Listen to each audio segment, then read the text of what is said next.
Humor mill comedies, honestly, possibly the most prominent urban doctrine, providing comedians an outlet. Ears to the street, aware we joke heavily, laughing so hard we grit to preserve energy. Read the articles, bulletin, blogs, and emails. Hit up the MySpace, here's for more. Entertainment, digital magazine, distributing the newest and readily available information for you. It's more than a newsletter. Now it's a mixtape, auditory visuals for hot live interviews. Subscribe to each issue. Listen to the podcast, log in, hop in the internet, mosh pit. Behind the scenes tips from industry executives, managers. Humor Mill TV out here with Miss Tamala Jones. T, how was it filming 35 and Ticking, first of all?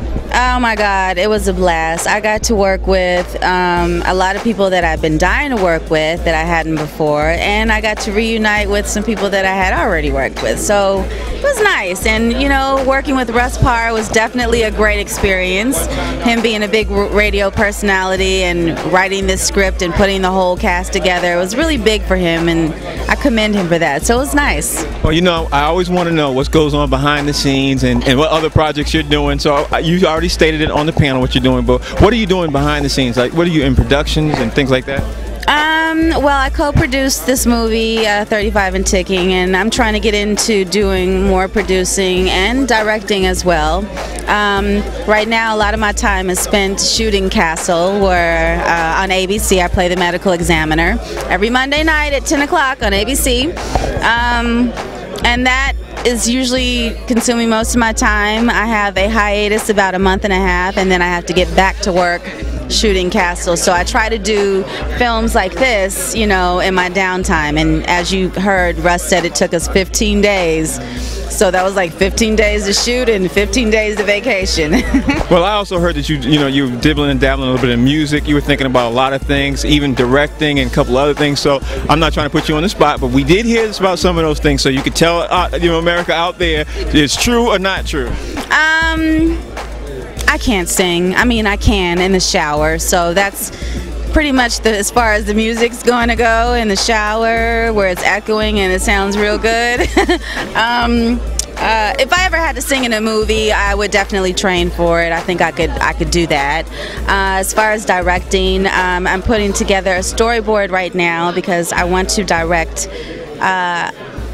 It's not really a movie, it's a documentary, but I think it's something that needs to be done right now. We don't have a lot of voice of the youth that we want to point the finger at and say they're doing all these things wrong, they're having babies too soon, they're doing this, but we haven't heard them. So I want to put together a documentary where I can go and have access to a certain age group and figure out what's going on. Because we don't know, we're just seeing, we're not hearing. What's the name of it? I haven't thought of the name of it yet.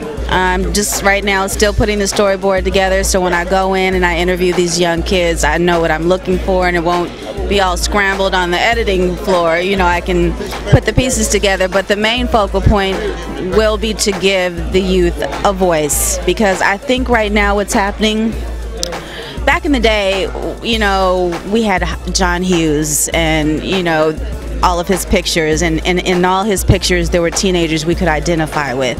You know, we knew the bully, we knew the popular girl, we knew the crazy girl, we knew, you know, the weirdo, we knew the nerd.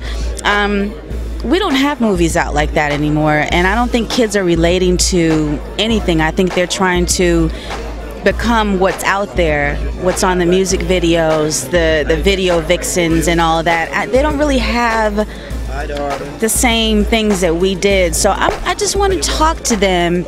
I already do. I go to schools and I try to listen to them, but I want to get in deep a little bit, just a little bit more, to figure out what's going on in their minds and what is it?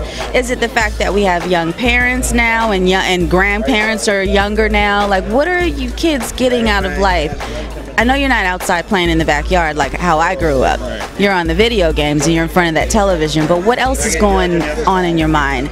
And once I figure out the point that I want to make with this documentary, then I will start. I will begin, but that's really what I'm working on right now, and it's not an easy thing to do because you really have to know what you're going in to get. So I'm putting that together mentally and on my storyboard right now. Well, thank you for taking up the time. We appreciate it. You're so welcome.